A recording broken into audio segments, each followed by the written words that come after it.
This is the Mondowise Podcast. I'm Dave Reed. Earlier this summer, we announced that Mohammed El-Kurd, the Palestinian poet, journalist, and activist, was joining our staff as the culture editor. This is the first podcast episode Mohammed has produced for us, and we're excited to share it with you. He is joined by the playwright Raeda Taha. Hello everyone, my name is Mohammed El-Kurd, and today I'm delighted to be joined with the formidable Raeda Taha. She's an actress, a playwright, and the former press secretary for the chairman Yasser Arafat. She is one of, I think, the most amazing artists we have out here in the Palestinian cultural scene. She has published several short stories and authored a book called Ali, which chronicles the life of her father, the Palestinian freedom fighter.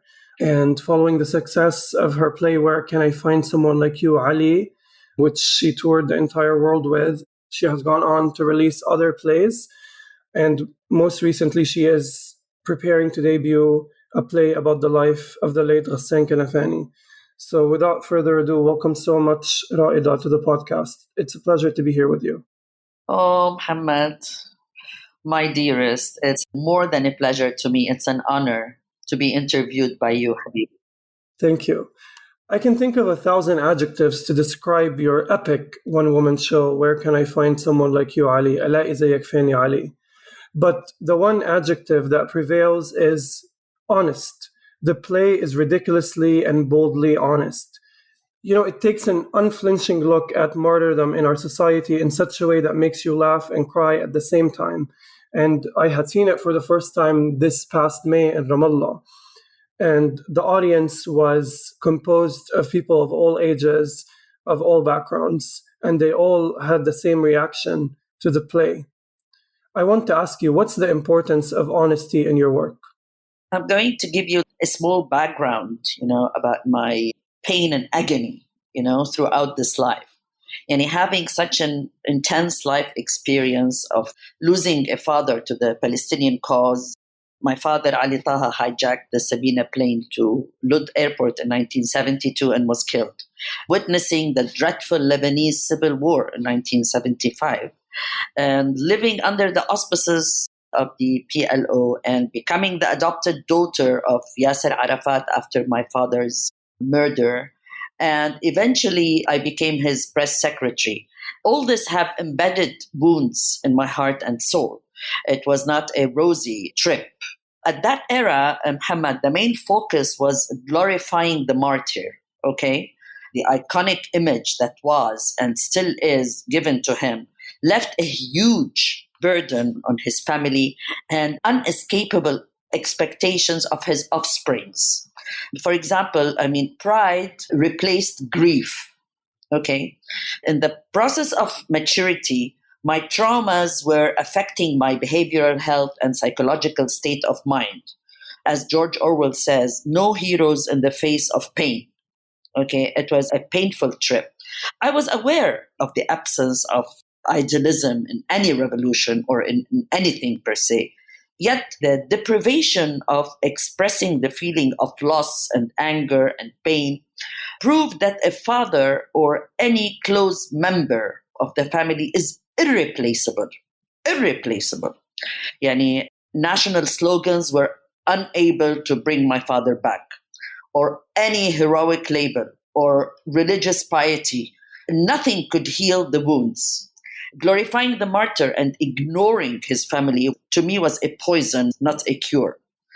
Being a radical child, since childhood, I was a very radical person who would not accept a decision without explanation. The hush-hush policy served no purpose in my case. No. You should be proud all the time. Your father was killed for Palestine. But I always had an urge to speak the truth, the whole truth. I started through my texts describing my pain, then expressing all this agonizing experience out loud on stage, to discover that I was reflecting all the hidden garbage under the carpet.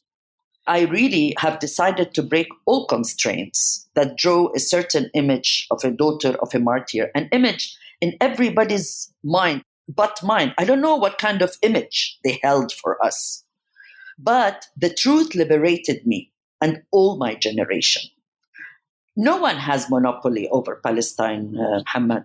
Our Palestine, your Palestine, my Palestine. No one is entitled to Palestine. No certain people are entitled to Palestine. It's our Palestine. Sometimes it's my Palestine. One cannot beautify pain, but can be sarcastic in handling it. To me, honesty is honesty, okay? No compromise. And I come from an honest background. My father was very confrontational. My mother was very honest. And I think I became also through the years very confrontational without having any agenda in my mind. I always wanted to tell the truth. And I was always honest about my feelings, my thoughts, my actions. And I think that helped me and helped us. And finally, I was able, and in fact, I meant to disarm my father, Ali, from his sacred halo and discuss with him face to face. He's my father before becoming a national hero. I wanted him to be honest with me, and I wanted myself to be honest with him. I was very angry with him for years. Okay. He broke my heart and rifted my childhood. We had to talk about the price we paid. So it was the first experience, as I was told, for a daughter of a martyr, not to blame her father, but to open a discussion, to talk to him, to tell him about his family and how his family was subjected to all kinds of harassments, okay? About the meaning of being a freedom fighter, about the price that both parties pay, and especially the family left behind.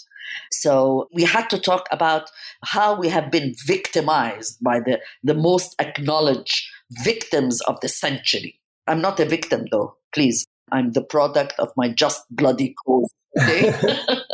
Yeah. I hate to be called a victim. You're right. I think in our people's culture, we celebrate martyrdom to show the enemy that they have not broken our spirit. But in most cases, after the fleeting headlines, after the mourners come to your house, the bereaved families join a long line of Palestinians who grieve away from the cameras and only know to ask God for justice. They're left alone oftentimes. Yes, they are always left alone. And, to be a revolutionary is not to take the role of a saint, okay, or the role of a hero. We are all human beings at the end of the day. Okay, we have to reconcile, we have to close the circle, we have to liberate ourselves. We have to be back on the right track so we can continue the path of resistance. So in our society, that was a taboo to talk about your feelings. You have to be always proud of what happened. You have to be proud of your martyr father or martyr uncle or martyr son or martyr brother. But to face the storm, you have to realize and you have to admit that you are a human being, full of contradictions, full of feelings, full of thoughts. You have to think about yourself at first so you can present your cause from a clear perspective.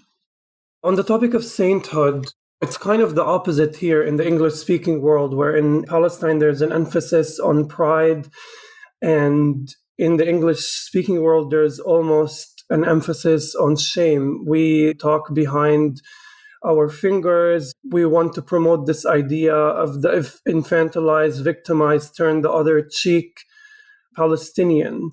And it seems like our art, our culture, our participation in the mainstream media is only possible if we adhere to those standards. We can only penetrate the bureaucracies and the hurdles of corporate media and corporate art foundations by adhering to this turn the other cheek symbol that almost is ashamed of our resistance, is ashamed of our rage, is ashamed of our humanity, of our full dimensional humanity. And then there is bombshells like Ali, and there is bombshells like the fig tree, which are unabashed and do not attempt to seek sympathy from the viewer, not the Arab viewer, not the Western viewer. Why is this your approach? Why, especially in a world that demonizes Palestinians? Let me be honest with you here. I think in my play, I seek no empathy from no one. And I hate the word empathy. I seek awareness. I seek justice. I describe events. I describe the tragedy from my perspective, which reflects on most of the Palestinians' experience. I truly believe, Muhammad, we in the Arab world need more awareness than the West. I'll tell you why. Racism has been prevailing in the West since I opened my eyes to this world. Okay? It's up to us, Palestinians and Arabs, to empower our tools, to impose our demands, to impose justice, if you want to call it justice. It is justice, but it's a big word for them to understand because justice pleases them to others, not to us. It's a long, continuous process, but I believe we have to start from within. That's why I always say my plays are more necessary to be performed in the Arab world to remind them of our cause, to remind them of our enemy and what this enemy is doing to all of us. Of course, we are demonized. Of course.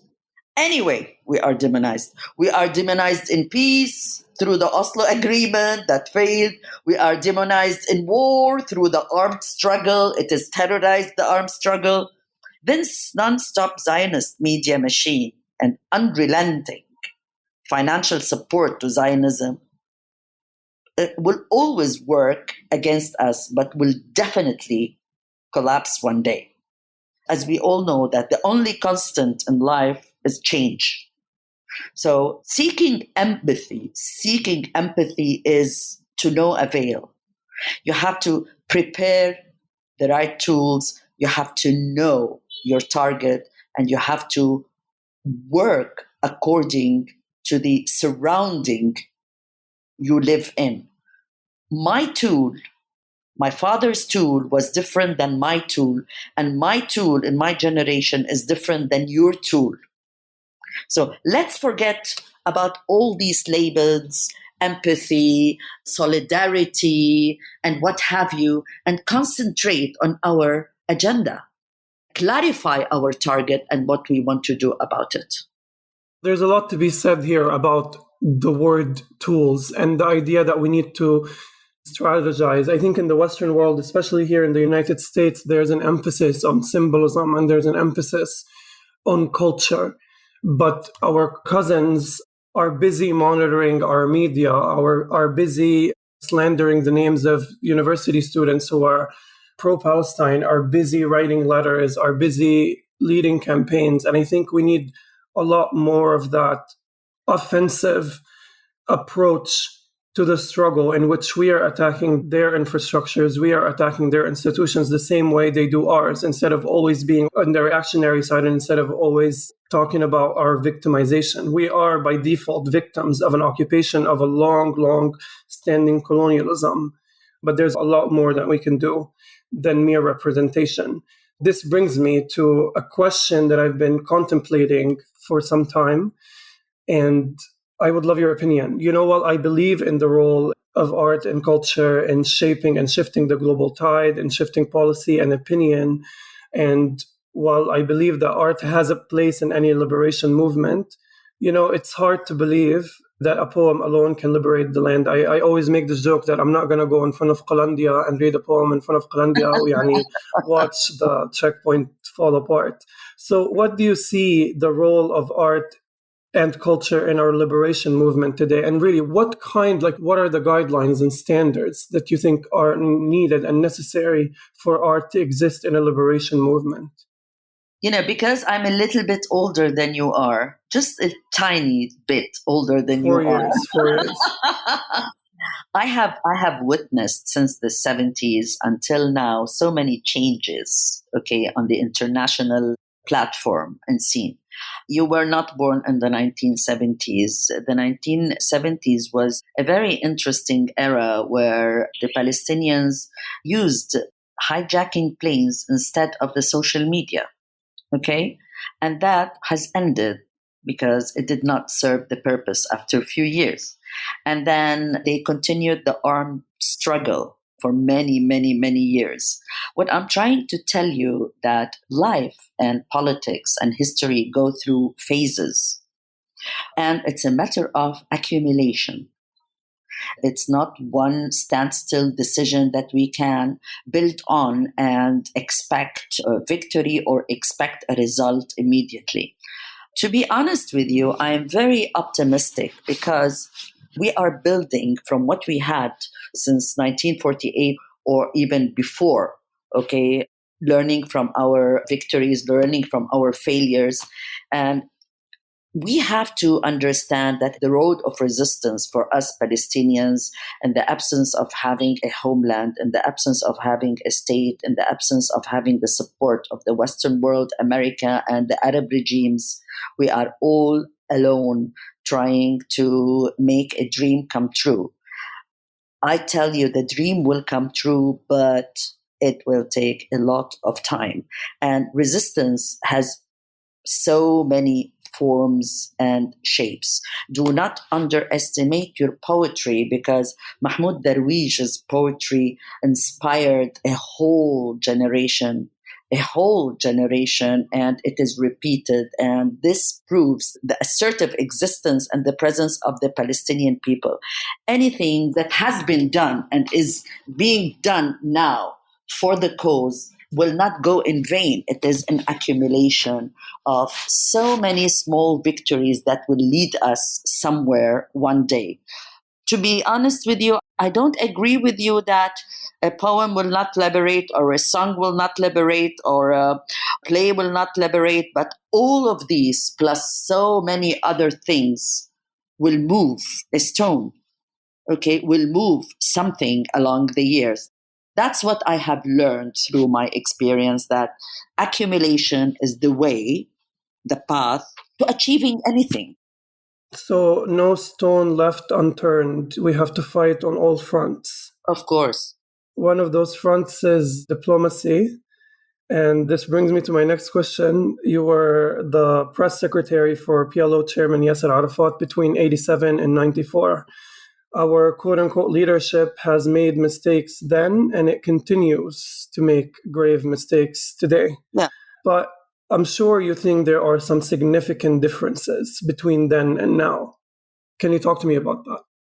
Let me be honest also with you one more time. Now is the natural continuation of then. You reap what you sow, right? Yeah. Listen, I mean, the idea of revolution is so romantic and so beautiful. And these people, Yasser Arafat and all these leaders, they meant well when they started the revolution.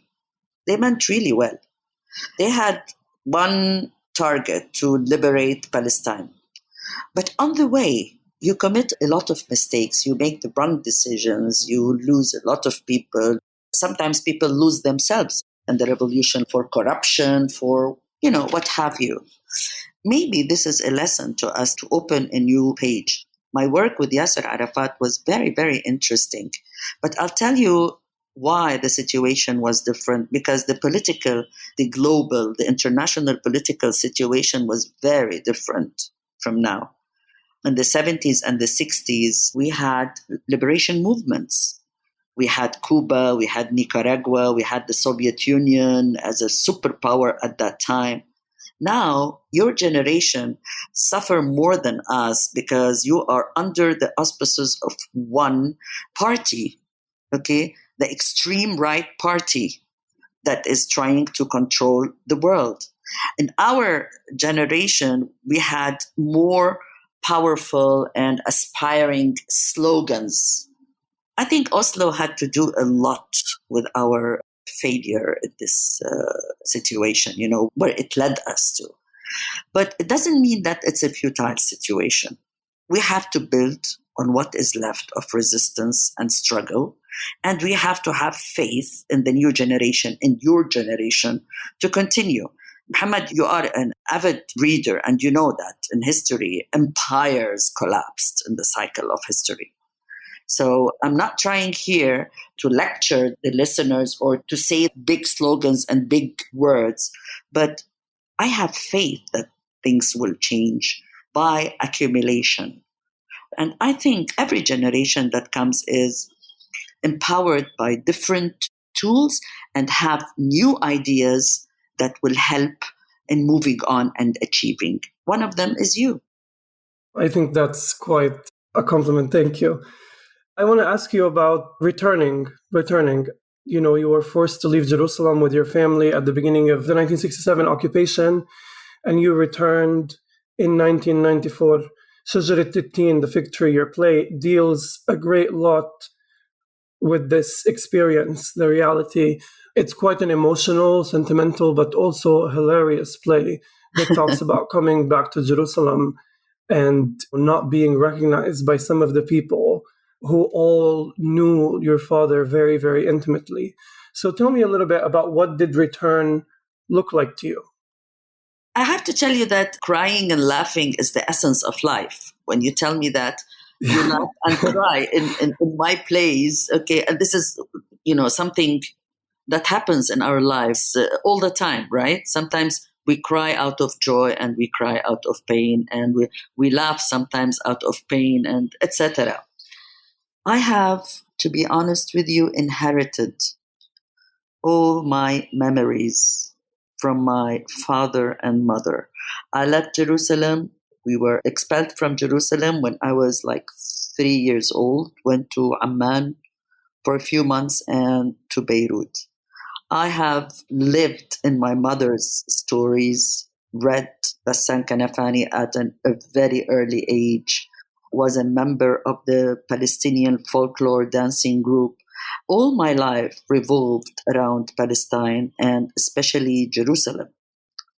I was like ready to go anytime and I was yearning. It was like my dream to go and live there. To my surprise and shock when I went, it was very painful to me because it was until then that I had discovered that I have no personal memory of the place. It takes a lifetime to build a memory, to make friends, to get to know your relatives, to get to know the people who live around you, to get to know the garbage man, to get to know the postman, to get to know all the alleys and the places and all the details of the city, to be really part of it. I was robbed of that. Israel is not always about robbing the land, confiscating the land. It's also about confiscating our memories and dreams, confiscating our lives, prohibiting us from living a natural life. I felt so sorry for myself. I cried all the time, and everywhere I went to in Jerusalem, the old city, and asked about Ali, if they knew Ali, they all said that they knew him very well and they had stories to tell about him. But none of them asked me what my name is, as if I was the dead person, the absent person, and he was so powerfully present. He was so present. And it really hit me. It really broke my heart another time until I realized later on that it takes a lifetime to build a memory in a place. Okay. And I understood then what it means to have roots. It's all aspects of life. Roots is like living life, all aspects of life. And I realized, this did not depress me. It hurt me a lot. I thought about it for many days. I cried. And then I decided to build roots for myself, to build a new life for myself. Luckily, I was in my 20s. When I got married, I was 28. I was able to build a lot of things for myself, friends, reconnect with my family, my relatives, having a great time with my husband, having a house and having a garden, which was really, really close to my heart. But let me be honest and tell you that it's never the same. It's never, ever the same. The wound is still there, but I will consider myself lucky going back to Palestine and realizing my dream at this age. but it's very painful. Sometimes I feel more hurt when I come to Beirut and I see my friends in the Palestinian camps here, and their father or their mother, who are in their 80s now, would ask me a lot of questions about Palestine and a lot of questions about their villages and their towns, and they envy me that I'm going there. And I start comparing myself to them and saying they were born there and they lived there all their lives, and now they are by force, they cannot just think of the idea of going back. And I'm going all the time to Palestine. I don't have memories there. They live through their memories. I live through my memories in Beirut. They live through their memories in Palestine. And until now, they don't stop describing and talking and reminiscing, about Palestine. It's very complicated, Muhammad. It's very, very complicated. It's not easy to describe all these feelings in one interview or in one page. In one podcast. Because you have a lot of contradictory feelings. Like once Mahmoud Darwish told me, God bless his soul, he was a very good friend of mine. He said, it's not normal to worship your country like we do. It's not normal, just because we're away from it.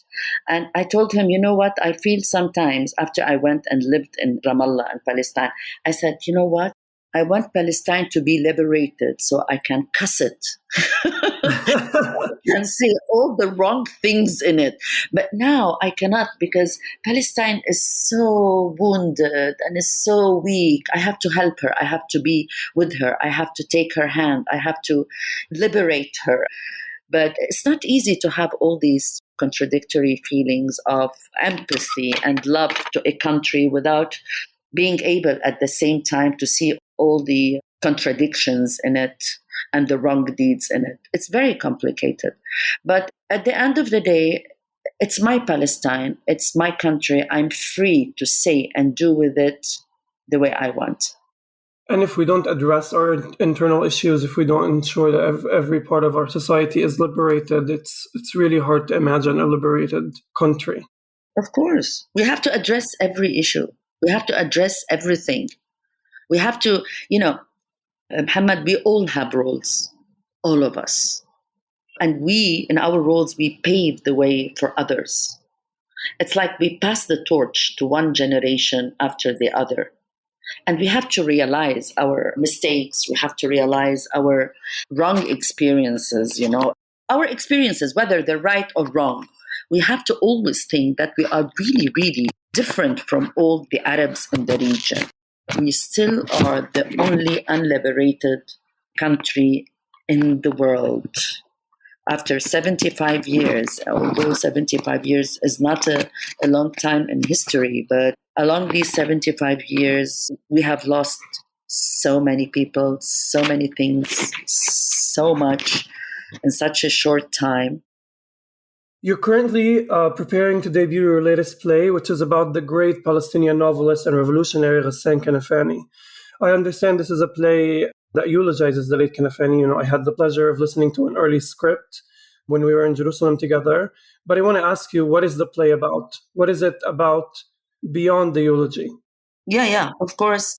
Kanafani's biography hasn't been written yet. It needs plays and movies and chapters, However, here I will narrate the story of his life to reflect on his human side.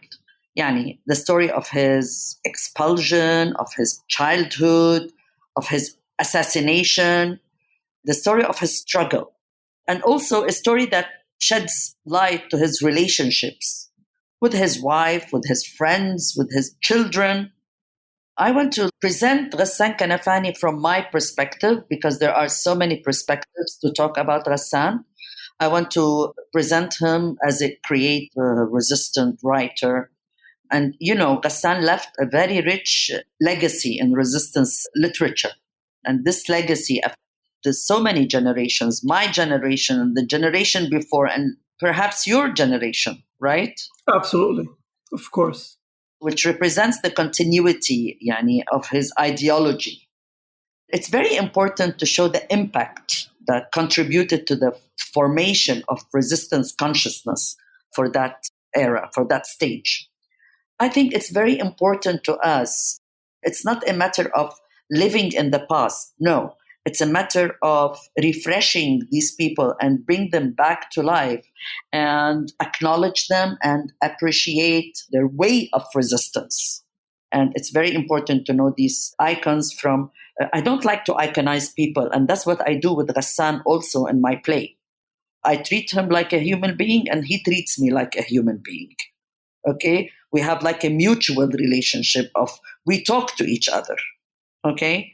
I put him on stage and I put myself on stage to talk about several things from different angles, like to form somehow a cumulative knowledge of Ghassan as a human who loved life and died for it, like Ali.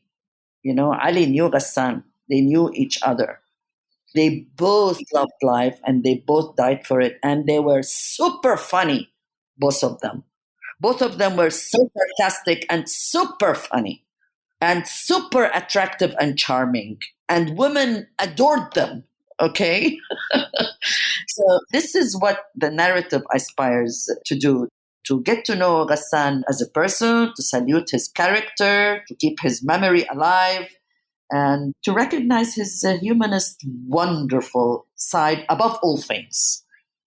And yeah, this is what I attempt to do. Hopefully, I will succeed in doing that. I'm so tempted to say a lot about the play, but I think people should go and watch it in person. With that, I want to thank you so much for your time. It's been a pleasure speaking with you. And thank you so much for coming on the podcast. Thank you, Mohammed. And I was really intrigued when you told me about this interview. And I wish you the best of luck. And I think this is one candle to be lit and to be passed.